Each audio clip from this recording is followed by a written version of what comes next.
আসসালামু আলাইকুম, welcome to my channel Kazi's recipe.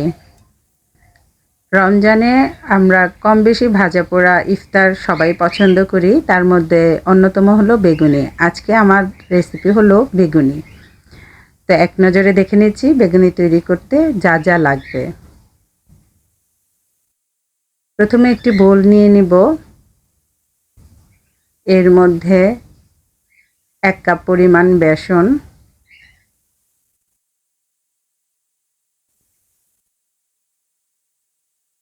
Half cup পরিমাণ ময়দা,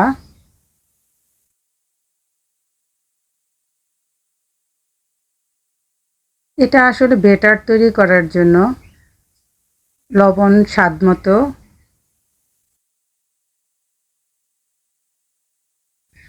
দিয়ে দিচ্ছি মরিচ গুঁড়া,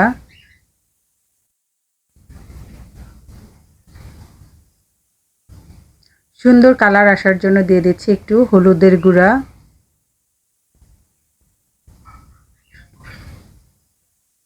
দিয়ে দিচ্ছি গরম মশলা গুঁড়া, এটাতে একটা সুন্দর ফ্লেভার আসবে।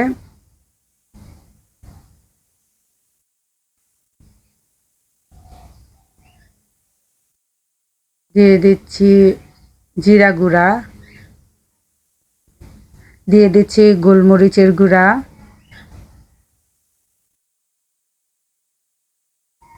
এখন ভালো করে নেড়ে চেড়ে মিশিয়ে নিতে হবে।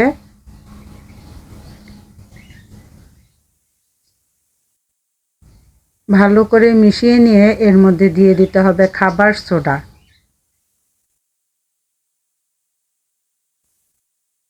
দিয়ে দিচ্ছি খাবার সোডা হাফ চা চামচ পরিমাণ,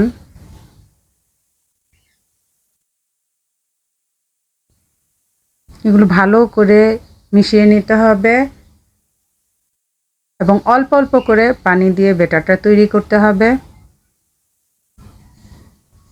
পানিটা অবশ্যই রুম টেম্পারেচারে হতে হবে।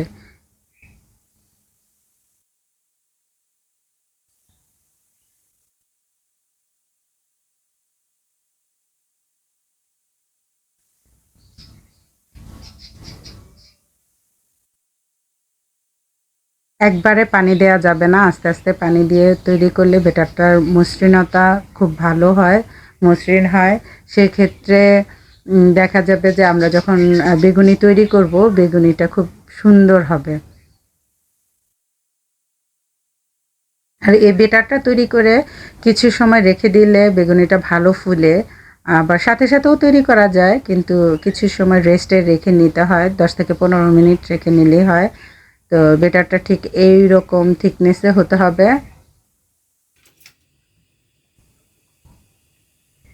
এখন আমরা মূল উপাদান বেগুন কেটে নেবার পালা। বেগুন কেটে নিচ্ছি। বেগুন কাটার ক্ষেত্রে মনে রাখতে হবে এটা আসলে ওই রকম কোনো ইয়ে না যে বেশি বড় হতে হবে বা ছোট, যার যার পছন্দ মতো। কেউ বেগুনি গোল শেপে তৈরি করে, কেউ লম্বা, যে যার যার পছন্দ। আবার বেগুনি তৈরি করতে গেলে দেখা যায় যে কেউ বেগুনের টা কাটার সময় অনেক পাতলা করে কাটে, কেউ একটু মোটা করে কাটে। এগুলো আসলে কোনো ধরাবাঁধা নিয়ম নেই, যার যার পছন্দ। খাবারটা আসলে একটা শিল্প। তো সেক্ষেত্রে যে যেইভাবে তৈরি করবে সেটাই আমার মনে হয় একটা রেসিপি, বা সেটাই তার জন্য ভালো। বেসনের গন্ধের জন্য অনেকেই বেগুনি পছন্দ করে না বা আলুর চপ পছন্দ করে না। তো সেক্ষেত্রে এই ব্যাটার বা এইভাবে তৈরি করলে কোনো গন্ধই বাড়তি থাকবে না। এভাবে কেটে ধুয়ে নিয়ে নিতে হবে এবং এর মধ্যে এখন লবণ মেখে নিব। লবণটা মেখে নিলে হবে কি, এই বেগুনের টেস্টটা অনেক বাড়ে। অনেকেই লবণটা দেয় না, কিন্তু লবণটা দিলে বেগুনটা সিদ্ধ হওয়া প্লাস এটার যে একটা টেস্ট বাড়া, সেটাও আমরা পাচ্ছি। সেজন্য লবণটা মেখে নেব। পাশাপাশি একটু হালকা লাল মরিচের গুঁড়া মেখে নেব। এতে একটু ঝাল ঝাল, যারা আমরা স্পাইসি একটু পছন্দ করি তাদের জন্য ভালো। একটু মরিচটা মেখে নেব। তো এরপর অনেকেই রেখে দেয়, রেখে দিলে হয় কি পানিটা ছেড়ে দেয়। না মেখে রেখে তারপরে আমরা বেটারটাতে চুবিয়ে ভেজে নিতে পারি। আবার অনেক ক্ষেত্রে যেটা করা যায় যে একটু ময়দার মধ্যে গড়িয়ে তারপর বেটারে চুবিয়ে তারপরে বেগুনিটা তৈরি করা যায়। তো আমি সেটাই করি, কিন্তু আজকে ভুলবশত সেটা অফ ক্যামেরায় হয়ে গেছে। তো যার কারণে সেটা আমি ভিডিওতে দেখাতে পারলাম না। তো বলে দিলাম যে আহ, এইভাবে মিশ্রণটা ভালো করে বেগুনিতে মেখে নিয়ে ফ্রেশ ময়দার মধ্যে গড়িয়ে তারপরে গোলায় চুবিয়ে আমরা তেলে ভেজে নেব। আর ভাজার ক্ষেত্রে অবশ্যই মিডিয়াম আঁচে ভাজতে হবে। আগুন খুব বেশি দিলে উপরে ভাজা হয়ে যাবে কিন্তু ভিতরে কাঁচা থেকে যাবে। আবার বেশি কম আঁচে যদি আমরা ভাজি তাহলে দেখা যাবে যে বেগুনিতে তেলটা খুব অনেক বেশি তেল ধরে রাখবে। তো এই জন্যই আমরা মিডিয়াম আঁচে একটু বেশি সময় লাগলেও লাগুক, কিন্তু মিডিয়াম আঁচে ভাজবো। আর ভাজার ক্ষেত্রে অবশ্যই যার যার পছন্দ মতো কালারে, যে একটু বেশি কালার চাচ্ছি না একটু লাইট কালার চাচ্ছি, সেই কালারটা যার যার পছন্দ মতো নিয়ে আমরা ভেজে তুলব। আর প্রত্যেকটা বেগুনি অবশ্যই মুচমুচে হয়। এখন ভাজা হয়ে গেছে, তুলে নিচ্ছি। অনেকেই বেগুনি তৈরি করে কিন্তু বেগুনি ফুলে না।